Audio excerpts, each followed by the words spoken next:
Welcome back, my friends. Great conversation we have queued up for you here. Did you know that Missouri's first nationally recognized underground railroad site is actually right here in St. Louis, literally not too far from where we're seated right now? The Mary Meachum Freedom Crossing, located on the banks of the mighty Mississippi, came to be back in 1855. Today, you'll find a visitor center there, and next Saturday, not this weekend, but a week from this weekend, you are invited to that historic site for a huge celebration. Here to tell us more about it is Dallas Adams with Great Rivers Greenway and Angela Da Silva, the event coordinator of this celebration. Thank you both, ladies, so much for being here. So, Mary Meachum, tell me about this woman and the significance of this site that, as I said, is not too far from where we are right now. Well, Mary Meachum was the widow of John Barry Meachum, who was a cooper or barrel maker here in St. Louis. And in 1842, he got the calling to become a minister. And at that time, that was very difficult because in order for more than 4 black people to meet in one site, it took an act of the Missouri legislature. Oh, my. And wow. So a petition signed by 50 white people agreed that they would monitor this church, and that was significant. So it also is the first black church west of the Mississippi and on this site. Okay, so Mary Meachum was his widow. He will die in the pulpit delivering a sermon in 1854. But we know that they were involved in the Underground Railroad. Him legally, because in his barrel making factory, he would have both enslaved and enslaved people working in his factory. He would, if they were in danger of being sold, him and the other white abolitionists would buy these people. They'd work off their purchase price in his factory, wow. And then he would teach them to read and write and use the Underground Railroad to get them to freedom. So even though that was legally freeing them, giving them a skill and giving them an education. When he died, she will lose the barrel making factory, but she doesn't lose her zeal for helping her people.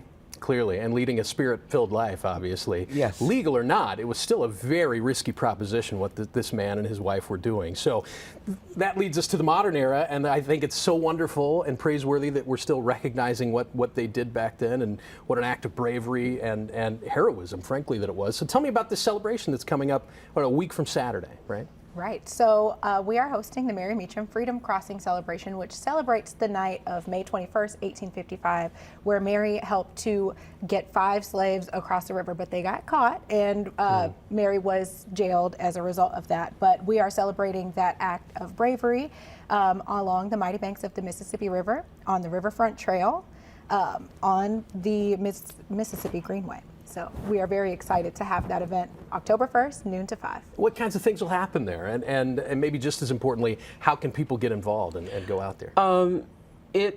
At first, I'd like to say this is our 20th anniversary. Wow, congratulations. And when the site was discovered, it was the site of the city's slag heap.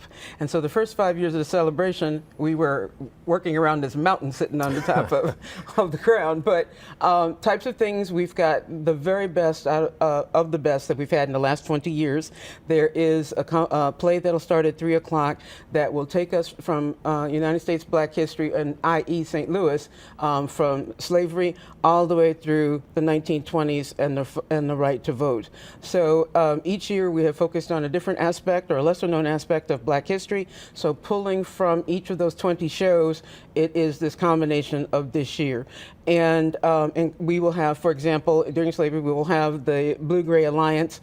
They will have horses. We will be recruiting black men for the Civil War, or children, okay? And they'll get to march, they'll get to know what it was like to be a Civil War soldier, and they'll get a prize if they complete the course, so to speak. It's like 20 minutes long or something. Sure, yeah. So, but there's the best of acts. There's gospel music, Gentlemen of Vision, which you've probably heard of. It's that step group out of Riverview Garden School that's absolutely incredible. You know, they've had international fame now. Sure. So it's that type caliber of events that'll be on the stage all day long. Something for everyone. And folks, this is an ancient history. This is what, 165 years ago, and an important part of St. Louis's legacy.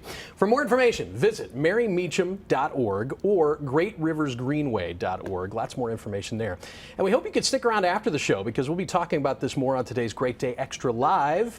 GDXL kicks off on our Facebook page about 10:15 this morning. So by all means, join us, chime in, bring your questions and your comments. GDXL is brought to you by the Bommarito Automotive Group.